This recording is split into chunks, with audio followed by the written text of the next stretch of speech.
We saw panic, chaos, and terror. Were you surprised by the images that we've seen over the last few weeks? I was not.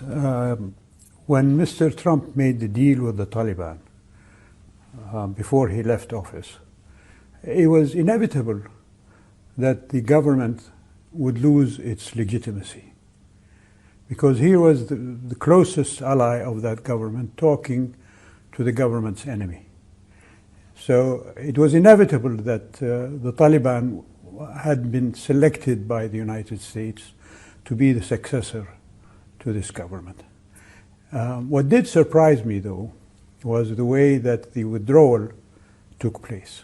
The sheer, I don't know how to use, which word to use, whether incompetence, carelessness, bad management, it was all a combination of those things when they've had such a long time to prepare for the withdrawal. And 20 years. Well, indeed, the experience was there, but something went wrong. So that was the surprising aspect of what happened in Afghanistan. We're talking about billions of dollars of U.S.-made weapons, everything from Black Hawk helicopters to night vision goggles, left behind by the Afghan army, and now presumably in the hands of the Taliban. And while I doubt that they're going to be flying the Black Hawk helicopters themselves, these weapons could presumably make their way outside of Afghanistan, end up in the hands of state and non-state actors. How worried about that are you? It's very worrisome. Yeah. As much as the Taliban's still standing engagement with Al-Qaeda, which is also worrisome because, Al-Qaeda targeted the kingdom first before anybody else back in 1995. The first terrorist attack that Al-Qaeda took was against the kingdom before they expanded their activities outside, whether it was in the embassy bombings in Nairobi and Dar es Salaam or subsequently in 9/11 and in New York. So it is very worrisome, that aspect of it. And now with this weaponry that the ally of Taliban, Al-Qaeda, may get their hands on, it's going to be even more worrisome. How do you see that playing out in the sense of cleaning up the mess? Will Saudi Arabia, do you think, have to take a lead role in that? The Pakistanis are going to have to take a lead role. How worried are you that there's not going to be a coordinated effort to deal with this, given the chaos we've seen? I think the countries that have to engage in that aspect are the countries that are closest to Afghanistan: Pakistan, Iran, Russia, and China.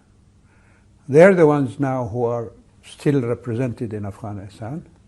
And we've seen the Russian ambassador and the Chinese ambassador, the Iranian ambassador, the Pakistani ambassador, each of them not only remaining in Kabul, but making statements about future relations with the Taliban.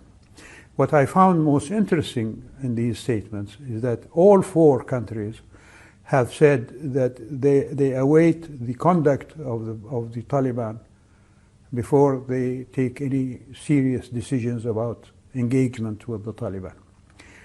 And each country has its own interests in Afghanistan.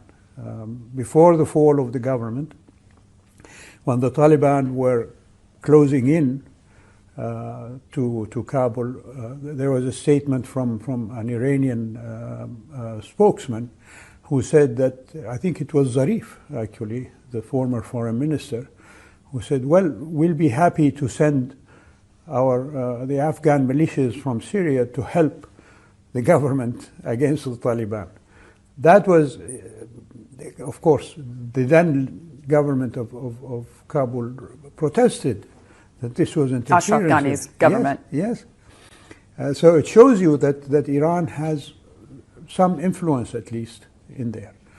Pakistan, of course, has been a major supporter of the Taliban, but they also tried to have some engagement with the Ghani government.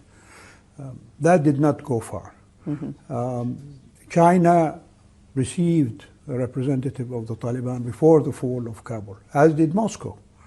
So there is something going on between the Taliban and these countries about where they're going to go in the future.